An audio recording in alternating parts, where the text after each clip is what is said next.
Hi friends, இந்த சேனலுக்கு நீங்கள் ஃபஸ்ட் டைமாக இருந்தால் சப்ஸ்கிரைப் பட்டனை கிளிக் பண்ணிக்கோங்க. அதே மாதிரி பெல் பட்டனையும் கிளிக் பண்ணிக்கோங்க. அப்போ தான் நாங்கள் அப்லோட் பண்ணுற வீடியோஸ் உங்கள் நோட்டிஃபிகேஷனில் வந்துக்கிட்டே இருக்கும். அதே மாதிரி உங்களுக்கு பிடிச்சிருந்தா இந்த வீடியோவை ஷேர் பண்ணுங்கள், லைக் பண்ணுங்கள். சரி, வாங்க நம்ம வீடியோக்குள்ளே போகலாமா? The internal affairs of the Marathas deteriorated further after the close of the First Maratha War.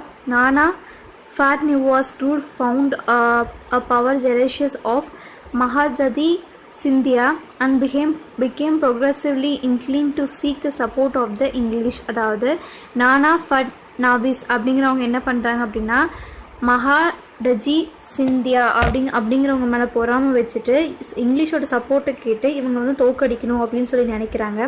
இப்போது யங் பேஷ்வாவாக இருக்கக்கூடிய மாதவராவ் செகண்ட் இருக்கார் இல்லையா, அவர் என்ன பண்ணுறாரு அப்படின்னா அவங்களுக்குள்ளேயே நடக்கக்கூடிய ஒரு சின்ன சின்ன ஒரு போராட்டங்கள் ரிவால்ரி அவங்க நாட்டுக்குள்ளேயே நடந்துட்டுருக்கு. அப்படி நடக்கிறத அவர் வந்து செக் பண்ணாமல் விட்டுறாரு. அந்த சதி எல்லாத்தையும் அவர் பார்க்காதனால என்ன ஆகுது அப்படின்னா மகாடஜி சிந்தியா அப்படிங்கிறவங்க 1794 அவர் இறந்துடுறாரு. அதுக்கப்புறமா அவங்களோட ஹிஸ் கிராண்ட் நெஃப்யூ அவர் வந்து அவர் வந்து இப்போ பேஷ்வாவாக வராரு. யார் அப்படின்னா தௌலத் ராவ் சிந்தியா அப்படிங்கிறவங்க இப்போ அதுக்கு பேஷ்வாவாக வராங்க. இப்போ என்ன ஆகுது அப்படின்னா அதுக்கு ஆப்போசிட்டாக இருந்தார் நானா ஃபட்னவிஸ். இப்போ அவரும் வந்து இறந்துக்கப்புறமா இப்போ என்ன ஆகுது அப்படின்னா இங்கிலீஷ் வந்து அதிகமான பவர் வந்து இப்போ நார்த் இந்தியாவுக்கு வர ஆரம்பிச்சிச்சு அப்படின்னு சொல்கிறாங்க. இப்போ இவரும் வந்து இப்போ பேஷ்வா மாதவ ராவ் செகண்ட் இருக்காரு, அவரும் வந்து அவரும் தானாகவே சூசைட் பண்ணிடுறதுனால இப்போ பாஜிராவ் செகண்ட் தான் இருக்கார். இப்போ அவர் யார் அப்படின்னு பார்த்தீங்கன்னா ரகுநாத் ராவோட ஒரு வர்த்லெஸ் சன். அவர் எதுக்குமே லூஸ் ஆக மாட்டாங்க அப்படின்னு சொல்கிறாங்க. அவர் வந்து இப்போ என்ன பண்ணுறாருன்னா பேஷ்வாவாக வராரு. இப்போ என்ன ஆகுதுன்னா நானா ஃபட்னவிஸோட அவர் இறந்தக்கப்புறமா பிரிட்டிஷ்க்கு வந்து நார்த் இந்தியாவில் ரொம்ப அதிகமான அட்வான்டேஜ் கிடைக்கிது அப்படின்னு சொல்கிறாங்க. இப்போ ஜஸ்வத் ராவ் ஹால்கர் அண்ட் தௌலத் ராவ் சிந்தியா அவங்க ரெண்டு பேர் வந்து மாற்றி சண்டை போட்டுட்ருக்காங்க. இப்போ என்ன பண்ணுறாங்கன்னா அந்த பேஷ்வா வந்து சிந்தியாவுக்கு வந்து சப்போர்ட் பண்ணுறாங்க. எதுக்காகனா ஹால்கரை எகெயின்ஸ்ட் பண்ணி இந்த பேஷ்வா அண்ட் சிந்தியா இவங்க ரெண்டு பேர் சேர்ந்து மாற்றி வந்து ஹெல்ப் பண்ணிக்கலாம் அப்படின்னு முடிவு பண்ணுறாங்க. இப்போ ஹால்கர் வந்து பேஷ்வாக்கு ஆப்போசிட்டாக பேட்டில் பண்ணுறதுக்கு வராங்க. இந்த கம்பைன் ஃபோர்ஸ் இவங்க இப்போ வந்து சிந்தியா அண்ட் பேஷ்வா இவங்க ரெண்டு பேருமே சேர்ந்து போராடுறாங்க. இருந்தாலும் வந்து ஹால்கர் வந்து இவங்க டிஃபீட் பண்ணிவிட்டு சிட்டியை வந்து கேப்சர் பண்ணுறாங்க.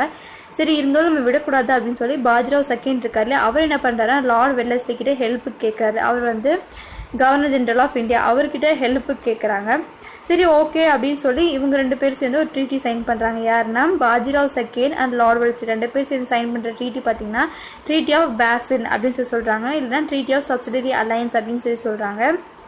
இப்போ வந்து பிரிட்டிஷ் ட்ரூப்ஸ் வந்து ஹால்கருக்கு எதிராக போயிட்டு அதை வந்து வின் பண்ணி கொடுத்துட்றாங்க. இப்போ யாருன்னா திரும்ப வந்து பேஷ்வா வந்து திரும்ப அவங்களுக்கு பொசிஷன் அதே ராஜாவாக அவர் வந்து திரும்ப ஆயிடுறாரு. இந்த செகண்ட் ஆங்கிலோ மராத்தா வார் அப்படிங்கிறது பார்த்திங்கன்னா after accepted the subsidiary alliance of Peshwa, Daulat Rao Scindia and Rahoji Bansal attempted to save Maratha independently, but the well-prepared and organized army of English under Arthur Wellesley defeated the combined armies of Scindia and Bosley at Assay and Organ. இப்போ subsidiary அலையன்ஸ்னால இவங்க military force எல்லாமே மராத்தாஸ்குள்ளே இருக்குது. So இப்படி இருக்கக்கூடாது அப்படின்னு சொல்லி யார் என்ன பண்ணுறாங்க அப்படின்னு பார்த்தீங்கன்னா தௌலத் ராவ் சிந்தியா அண்ட் ரஹோஜி பான்ஷெல் இவங்க ரெண்டு பேரும் சேர்ந்து அவங்கள அட்டாக் பண்ண போகிறாங்க. இருந்தாலும் அவங்க வந்து கொஞ்சம் ரொம்ப ஃபோர்ஸாக இருக்கிறதால இவங்களால வின் பண்ண முடியல. இந்த British force them to conclude separate subsidiary treaties. இப்போ இவங்க ரெண்டு பேரும் சேர்ந்து ரெண்டு ஒரு ட்ரீட்டி சைன் பண்ணுறாங்க. சைன் பண்ணக்கப்புறம் என்ன ஆகுதுன்னா he had not participated in war so far. அதுக்கப்புறமா இவங்க வாருக்கு போல் Holkar learned the territory of Jaipur in 1804. The English declared war against him. இப்போ இங்கிலீஷ் பார்த்திங்கன்னா ஹால்கருக்கு எதிராக வந்து தனியாக போர் தொடுக்கிறாங்க. அப்போ இந்த ஹால்கர் என்ன பண்ணுறாரு அப்படின்னா இந்தியன் ரூலர்ஸ் எல்லாத்தையுமே கூப்பிட்டு நம்ம வந்து பிரிட்டிஷ்க்கு எதிராக பண்ணலாம் அப்படின்னு நினைக்கிறாரு. பட் அவரோட அட்டம் சக்ஸஸ் ஆகலை. அதனால் அவர் வந்து இறந்து போயிடுறதா சொல்கிறாங்க. இப்போ ரிசல்ட் என்ன ஆகுது அப்படின்னு பார்த்தீங்கன்னா மராத்தா பவர் வந்து கொஞ்சம் வீக் ஆகிட்டே வந்துருச்சு. இங்கிலீஷ் ஈஸ்ட் இந்தியா கம்பெனி கொஞ்சம் பவருக்கு வந்துட்டாங்க அப்படின்னு சொல்கிறாங்க. தேர்ட் ஆங்கிலோ மராத்தா வார் அப்படிங்கிறது பார்த்திங்கன்னா British East India Company and Maratha empire இவங்க ரெண்டு பேருக்கு நடுவில் வர்றது தான். இப்போ இருந்த எல்லா பேஷ்வாஸும் வந்து இறந்து போயிடுறாங்க. கடைசியாக இருக்கக்கூடியது யார் அப்படின்னு பார்த்தீங்கன்னா பேஷ்வா பாஜிராவ் செகண்ட் இவங்க மட்டும்தான் இருக்காங்க. இவங்க யார் இதுக்கப்புறமா யார் வராங்க அப்படின்னு பார்த்தீங்கன்னா Mudhoji second Bhonsle of Nagpur and Malhar Holkar second of Indore இவங்க எல்லாம் இருந்திருக்காங்க. பட் 3 பேரும் சேர்ந்து வந்து இப்போ அவங்க வந்து தனித்தனி பேஷ்வாஸாக இருக்காங்க. இவங்க 3 பேரும் சேர்ந்து வந்து நம்ம அவங்க அட்டாக் பண்ணுறத சொல்கிறாங்க. பட் வந்து இவங்க எல்லாருமே இறந்து போயிடுறாங்க. கடைசியில் யார் பார்த்திங்கன்னா பேஷ்வா பாஜிராவ் 2 மட்டும் இருக்கார். இந்த ரிசல்ட் பார்த்திங்கன்னா the Maratha confederacy was dissolved and Peshwaship was இந்த பேஷ்வாவாக இருக்கிறது அந்த மாதிரி இருக்கிறது எல்லாத்தையும் மொத்தமாக அபாலிஷ் பண்ணிடுறாங்க. Most of the territory of Peshwa Bajirao II was annexed and became a part of Bombay. Bajirao வச்சிருந்த எல்லா டெரிட்டரியும் வந்து அவங்க கேப்சர் பண்ணிடுறாங்க. பாம்பே கண்ட்ரோல் போயிடுது. இப்போ அதுக்கப்புறம் பார்த்தீங்கன்னா பாஜிராவுக்கு என்ன பண்ணுறாங்க அப்படின்னா ஆனுவலாக வந்து 8 lakh rupees வந்து பென்ஷனாக கொடுக்க ஆரம்பிச்சிடுறாங்க. இந்த பிரிட்டிஷ் அட்மினிஸ்ட்ரேஷன் ஆர்கனைசேஷன் இந்தியாவில் வந்து எப்படி கொண்டு வராங்க அப்படின்னு பார்த்தீங்கன்னா சிவில் சர்வீஸ் அப்படிங்கிறது அந்த term civil service was use by first time by the English East India community to distinguish civilian employees from their military contract parts. அதாவது ஃபஸ்ட்டு இந்த சிவில் சர்வீஸ் அப்படிங்கிறது இவங்க தான் கொண்டு வராங்க. எதுக்காகனா அவங்க பிரிட்டிஷ் பார்ட்டுங்கிறது வேறு, இந்த சிவில் சர்வீஸ் அப்படிங்கிறது வேறு அப்படிங்கிறதுக்காக தான். Translating law into action and collecting revenue were the main jobs of the civil service. என்ன அப்படின்னா லாஸை கொண்டு வரக்காகவும் ரெவென்யூவை கலெக்ட் பண்ணுறதுக்காக இது மெயினாக கொண்டு வந்திருக்காங்க. The civil service was initially commercial in nature but later it was transformed into a public service. First இது கமர்ஷியலாக இருந்தாலும் கூட இது வந்து கடைசியில் ஒரு பப்ளிக் சர்வீஸாக மாறிச்சு அப்படின்னு சொல்கிறாங்க. In the beginning the appointment to this service was a sole of the court of directors of the company but the nominated civil servants included in corruption and illegal private trade. So Cornwallis, who came to India's Governor General in 1786, enforced the rules against private trade. He also raised the salary of company servants to become the highest paid civil servants in the world. அதாவது இவர் என்ன பண்ணுறாருன்னா இப்போ இப்படி நடந்துட்டு இருக்கப்போ அவங்களே வந்து ஒரு சிவில் சர்வீஸ் ஒரு அதுக்கு அந்த போஸ்டிங்க்கு வரனால அவங்களுக்குள்ளேயே நிறைய ட்ரேட் பண்ணிக்கிறாங்க, நிறைய மோசடி நடக்குது. அப்படிங்கிறனால இப்போது யாருன்னா கார்ன்வாலிஸ் அவர் வந்து கவர்னர் ஜெனரல் ஆஃப் இந்தியா இருக்குல்ல அவர் வராரு. இவர் வந்து என்ன பண்ணுறாரு அப்படின்னா இந்த கம்பெனி சர்வன்ஸ் இருக்காங்களே அவங்களுக்கு வந்து அதிகமான சேலரி கொடுத்தா ஹையஸ்ட் பெய்ட் சர்வன்ஸ் இன் வேர்ல்டாக பண்ணுறாரு. Lord Wellesley who came to India's Governor General in 1798 Wellesley வர்றப்போ he introduced the idea of suitable training for civil servants in India. இவங்களுக்கு எல்லாத்துக்கும் வந்து ஒரு சூட்டபிள் ட்ரைனிங் கொடுக்கணும் அப்படின்னு சொல்லி கொண்டு வராரு. In 18 he established the college in Fort William and Calcutta to provide training in literature, science and language. However, the directors of the company disapproved of his action and replaced it by their own East India College established by ஹாலிபுரி இன் இங்கிலாந்து இன் 1806.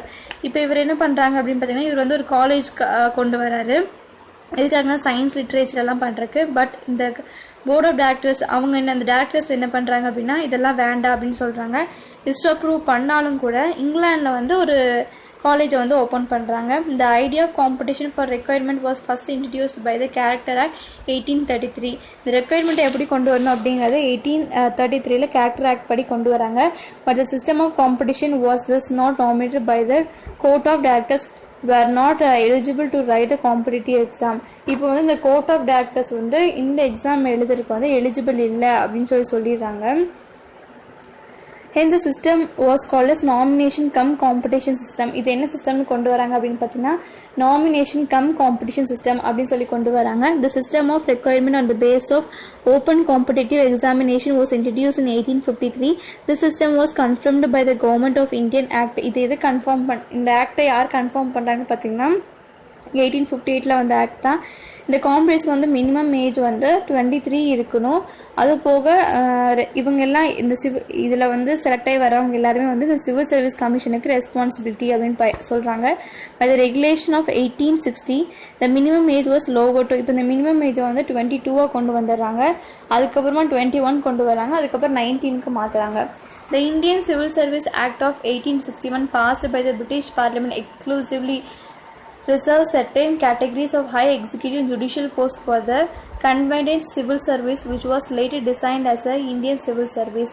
அதுக்கப்புறம் வந்து சில நிறையா executive departments தனித்தனியாக கொண்டு வராங்க civil service டிபார்ட்மெண்ட்டில். Due to the lowering of age limit, holding of examination in London this could be possible only for the very few wealthy Indians to appear at the ICS examination. In 1869, 3 Indians, Surendranath Banerjee, Ramesh Chandra Dutt, and Biharilal Gupta became successful in ICS exam. இது வந்து இங்கிலாண்டில் நடக்கிறனால ரொம்ப பணக்காரங்க மட்டும்தான் இங்கேருந்து போக முடிஞ்சது. இல்லை 3 பேர் போயிருக்காங்க. ஃபஸ்ட்டு இந்த ஐசிஎஸ் எக்ஸாம் இருக்கு இல்லையா, இந்த எக்ஸாமில் வந்து பாஸ் பண்ணது யார் அப்படின்னு பார்த்தீங்கன்னா ரவீந்திரநாத் தாகூரோட எல்டர் பிரதராக இருக்கக்கூடிய சத்ரியநாத் தாகூர். இவர் தான் வந்து ஃபஸ்ட்டு இந்த எக்ஸாம் ஐசிஎஸ் எக்ஸாம் பாஸ் பண்ணி ஒரு சிவில் சர்வெண்ட்டாக இந்தியாவுக்கு வராரு. Later on the Indians demanded to increase the age limit and to establish centre for examination India instead of இங்கிலாண்டில் வைக்கிறதுக்கு பதிலாக இந்தியாவில் வைங்க அப்படின்னு சொல்லி ஒரு டிமாண்ட் பண்ணுறாங்க. ஏஜ் லிமிட்டும் அதிகம் பண்ணுங்க அப்படின்னு சொல்கிறாங்க. In 1892, the minimum age limit for appearing for civil service exam was raised to இப்போ 19ல் இருந்துச்சு இல்லையா கடைசியாக, அதுக்கப்புறமா இப்போ 21 பண்ணுறாரு, மேக்ஸிமம் 23 அப்படிங்கிற மாதிரி கொண்டு வராங்க. இப்போ என்ன பண்ணுறாங்கன்னா இந்த கமிஷனுக்கு 2 மெம்பர்ஸ் இந்தியன் மெம்பர்ஸ் போடுறாங்க. யாருன்னு பார்த்தீங்கன்னா G K Gokhale and sir Abdul Rahim, இவங்க 2 பேர்த்தி போகிறாங்க. பிசைட்ஸ் 4 இங்கிலீஷ்மேன், அது போகவும் ஒரு 4 இங்கிலீஷ்மேன் இருக்காங்க. இந்த commission published its report in 1971. Islington Commission recommendations partially fulfill the demand for the Indianization of civil service. இப்போ இந்த கமிஷன் எதுக்காக அப்படின்னு பார்த்தீங்கன்னா இந்தியன்ஸ் வந்து இந்த கமிஷனில் ஜாயின் பண்ணுறதுக்கு தேவையான டிமாண்ட்ஸ் எல்லாத்தையும் ஃபுல்ஃபில் பண்ணி தர்றதுக்கு. In 1918 Montagu and Lord Chelmsford recommended that 33% Indians should be recruited in Indian civil service and gradually number should be increased. First இவங்க 2 பேர் சேர்ந்து என்ன பண்ணுறாங்கன்னா இந்த சர்வீஸுக்கு பார்த்தீங்கன்னா 33% வந்து இந்தியன்ஸ் இருக்கணும் அப்படின்னு சொல்லி கொண்டு வராங்க. அதுக்கப்புறம் கொஞ்சம் கொஞ்சமாக இது இன்க்ரீஸும் ஆகுது.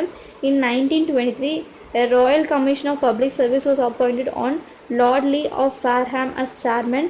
This commission recommended the requirement to all Indian services like Indian Civil Service, the Indian Police Service or Forest Service should be made be controlled by Secretary of State for India. The Lee Commission recommended the immediate establishment of Public Service Commission.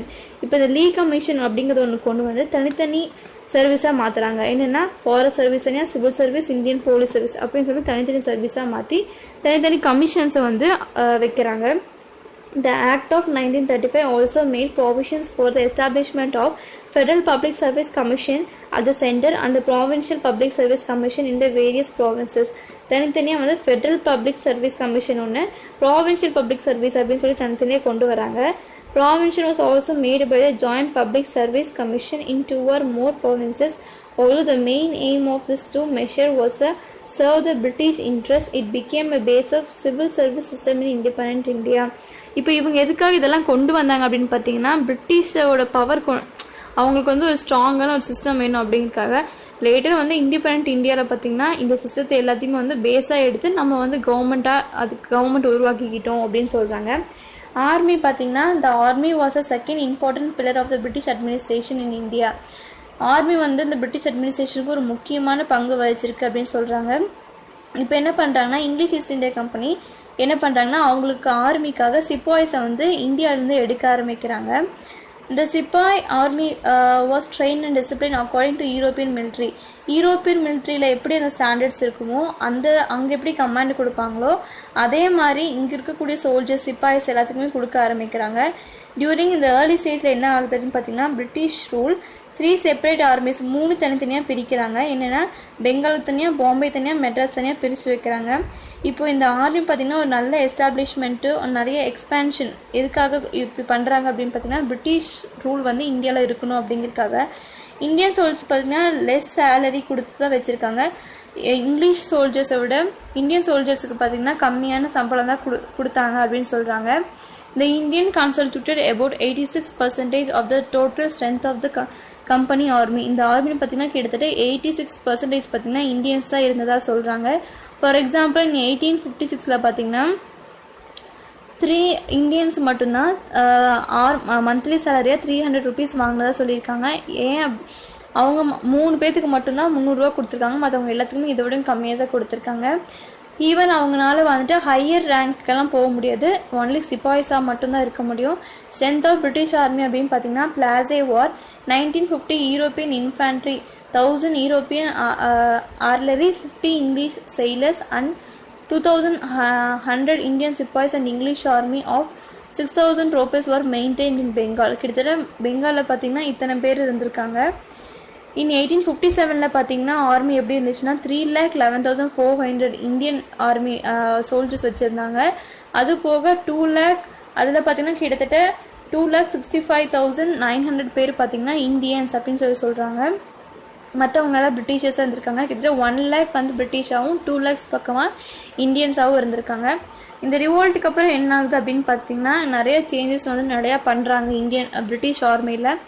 எதுக்காக அப்படின்னா அவங்க பவரை வந்து கொண்டு வரணும் அப்படிங்கிறதுக்காக இப்போ police அப்படின்னு சொல்லி ஒன்று கொண்டு வராங்க. when the English East India Company அவங்க வந்து திவானி 1765 வர்றப்போ இந்த முகல் போலீஸ் சிஸ்டம் பார்த்திங்கன்னா முகல் ஆயர்கள் வந்து இந்த போலீஸ் சிஸ்டம் அப்படிங்கிறத வச்சுருந்தாங்க. இது யார் கண்ட்ரோல் பண்ணிருந்தாங்கன்னு பார்த்தீங்கன்னா ஃபுஜாஸு. இதுக்கு அதிகமாக வில்லேஜ் வாட்ச்மேன் இவங்கெல்லாம் கொண்டு வந்து அதிகமாக வந்து ஜமீன்தார்ஸ் வந்து கண்ட்ரோல் பண்ணி இவங்களுக்கெல்லாம் பே பண்ணிட்டு இருந்ததாக சொல்லியிருக்காங்க. இந்த police system was created by Lord Cornwallis. இப்போ இதை பார்த்துட்டு இந்த லார்ட் கார்ன்வாலிஸ் அப்படிங்கிறவங்க வந்து போலீஸ் சிஸ்டத்தை கொண்டு வராங்க. He revealed the zamindars from police functions and established a regular police force in 1791. ஒரு ரெகுலர் போலீஸ் ஃபோர்ஸ் ஒன்று கொண்டு வராங்க. இப்போ வந்து கார்ன்வாலிஸ் வந்து என்ன கொண்டு வராங்கன்னா சிஸ்டம் ஆஃப் சர்க்கிள்ஸ் அப்படிங்கிறத கொண்டு வந்து ஆர் தனாஸ் அப்படின்னு சொல்கிறாங்க. இது ஹெட் பண்ணுறது யார் பார்த்தீங்கன்னா டாராகோ அப்படிங்கிறவங்க ஹெட் பண்ணி கொண்டு போகிறாங்க. The authority of Daraga extended to village watchmen who performed the police duties in the village. Watchmen அப்படிங்கிறவங்க அப்போ பார்த்தீங்கன்னா வில்லேஜில் வந்து இந்த போலீஸ் டியூட்டிஸை பெர்ஃபார்ம் பண்ணுறவங்களாம் இருந்திருக்காங்க. The hereditary village police became சோக்கிடர்ஸ், அதாவது பரம்பரையாக வந்துட்டே இருக்காங்க இல்லையா, அவங்கள வந்து சோக்கிடர்ஸ் ஆக்கிடுறாங்க, ஒரு பவர் கொடுத்துட்றாங்க. இந்த big cities the old office of kotwal was however continued and the Daraga was appointed to each of the wards of the city. The Daraga system was extended to Madras in 1806. இப்போ இங்கே கொண்டு வரப்பட்ட இந்த Daraga system வந்து மெட்ராஸுக்கு கொண்டு வராங்க. Before the post of district superintendent of police was created, all the thanas were under the general supervision of the district judge. இப்போ என்ன பண்ணுறாங்கன்னா டிஸ்ட்ரிக்ட் சூப்பரிண்டென்ட் ஒன்று கொண்டு வந்து அவங்க எல்லாருமே வந்து டிஸ்ட்ரிக்ட் ஜட்ஜு கீழே அப்படின்னு சொல்லி கொண்டு வராங்க. In 1808 the superintendent of police was appointed for each division. ஒவ்வொரு டிவிஷனுக்கும் தனித்தனியாக எஸ்பி அப்படின்னு சொல்லி ஒருத்தர் அப்பாயிண்ட் பண்ணுறாங்க. Later the district collector was entrusted with the task of controlling the police force. டோட்டலாக அந்த டிஸ்ட்ரிக்ட் வந்து கண்ட்ரோல் பண்ணுறதுக்கு கலெக்டர் அப்படின்னு டிஸ்ட்ரிக்ட் கலெக்டர் ஒன்று கொண்டு வந்து அந்த சூப்பரிண்டென்ட் ஆஃப் போலீஸ் எல்லாத்தையும் கண்ட்ரோல் பண்ணுறதுக்கு இவங்களை கொண்டு வராங்க.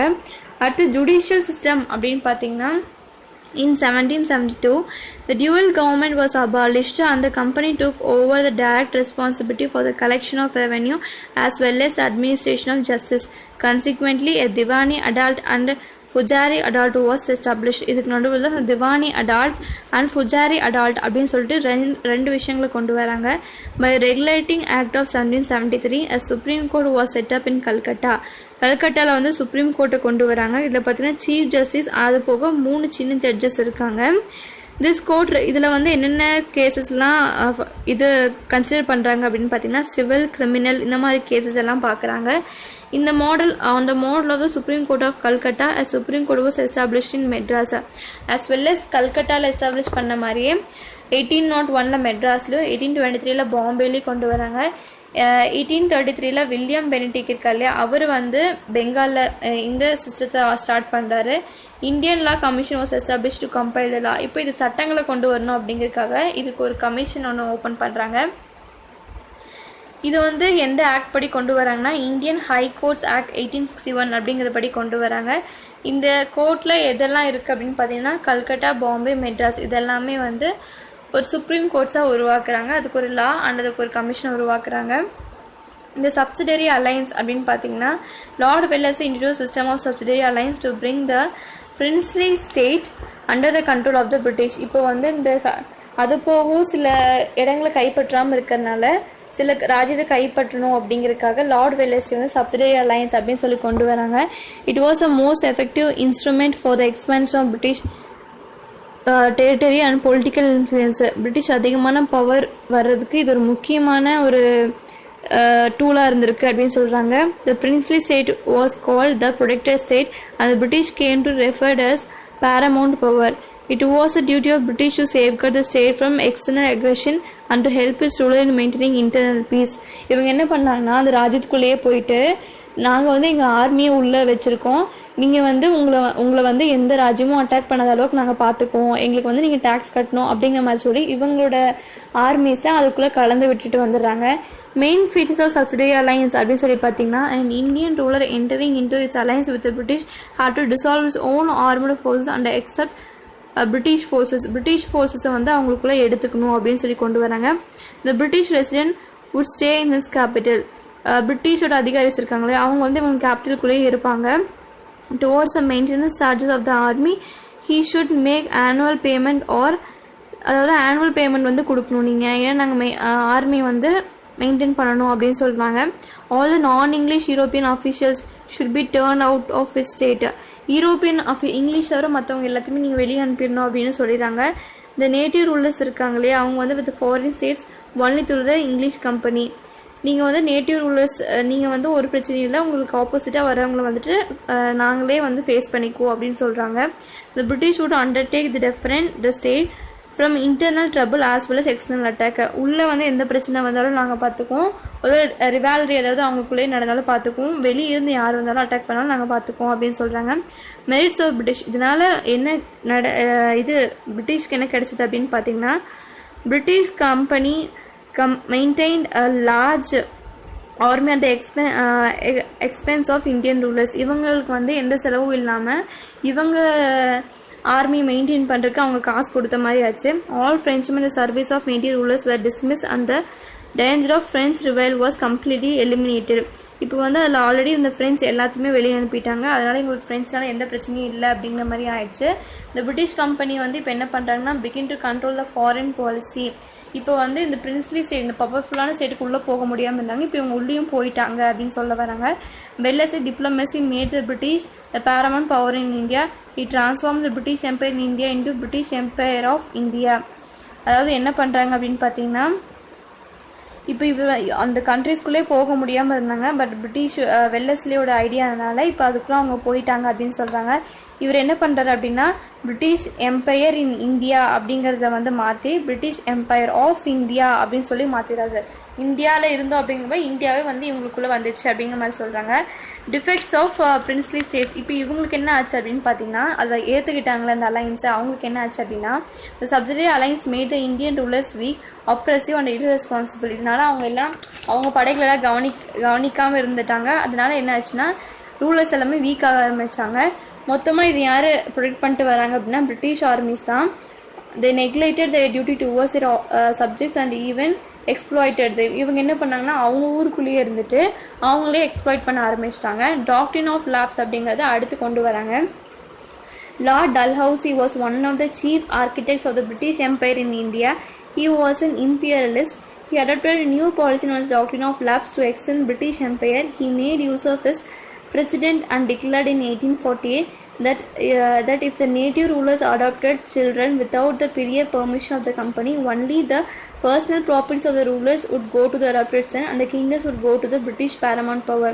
This principle was called the doctrine of lapse. இது என்ன பண்ணுறாங்க அப்படின்னா, ஒருவேளை ராஜாக்களுக்கு குழந்தை இல்லை அப்படின்னு சொல்லி அவங்க தத்தெடுத்து ராஜாவாக்குறாங்க அப்படிங்கிறப்போ அவங்க சொத்துக்கள் மட்டுமே அவங்களுக்கு போகுமே தவிர ராஜ்யம் வந்து பிரிட்டிஷ் கம்பெனிக்கு வரும் அப்படின்னு சொல்லி யார் கொண்டு வராங்க அப்படின்னு பார்த்தீங்கன்னா, லார்ட் டல்ஹவுசி அப்படிங்கிறது கொண்டு வராங்க. இதுக்கு டாக்ட்ரின் ஆஃப் லேப்ஸ் அப்படின்னு சொல்லி ஒரு பேரும் வைக்கிறாரு. பை அப்ளைங் இந்த டாக்ட்ரின் ஆஃப் லேப்ஸ் மூலிமா என்ன பண்ணுறாருன்னா, சட்டாரு, ஜெய்ப்பூர், சலம்பூர், பகத், ஜான்சி, உதய்பூர், நாக்பூர் இந்த மாதிரி நிறைய இடத்த அவர் வந்துட்டு கேப்சர் பண்ணிட்டாரு. Factors for the success of British வந்து சக்ஸஸிவ் ஆகிறதுக்கு பார்த்திங்கன்னா, அவங்களுக்கு அதிகமாக இந்த பவர் பார்த்திங்கன்னா டெக்ஸ்டைல் இதில் வந்து அவங்க டெவலப் ஆனது, naval power, scientific division of labour, நிறைய லேபர் வச்சுருந்தாங்க, எக்கனாமிக் வைஸில் ரொம்ப அதிகமான காசு இருந்துச்சு, feelings of insecurity among the Indian merchants, அதுக்கப்புறம் inequality and ignorance of the Indian kings இருக்காங்க இல்லையா, அவங்களோட இன்இக்வாலிட்டி ட்ரீட்டிங் இதெல்லாமே ஒரு முக்கியமான காரணம் அப்படின்னு சொல்கிறாங்க. கன்க்ளூஷன் பார்த்திங்கன்னா, The Battle of Plassey was a foundation of British domination in India. இந்த Battle of Plassey அப்படிங்கிறது தான் பிரிட்டிஷ் வந்து இந்தியாவுக்குள்ளே ஆதிக்கம் பண்ணுறதுக்கு ஒரு ஃபவுண்டேஷனாக இருந்துச்சு அப்படின்னு சொல்கிறாங்க. இந்த companies administration was not for the interest of பீப்புளுக்காக அவங்க வந்து இந்த அட்மினிஸ்ட்ரேஷன் பண்ணலை. எதுக்காகனா, மொத்தமாக இந்த வெல்த் எல்லாமே எடுக்கணும் அப்படிங்கிறதுக்காக தான். It bought more Indian territories under British domain, so subsidiary alliance and doctrine of lapse this policy lead to South Indian rebellion, Vellore rebellion and the great rebellion. இதனால இந்த டாக்டர் ஆஃப் லேப்ஸ் அண்ட் அலைன்ஸ்னால என்னாச்சுன்னா நிறைய போராட்டங்கள் நடந்துச்சு.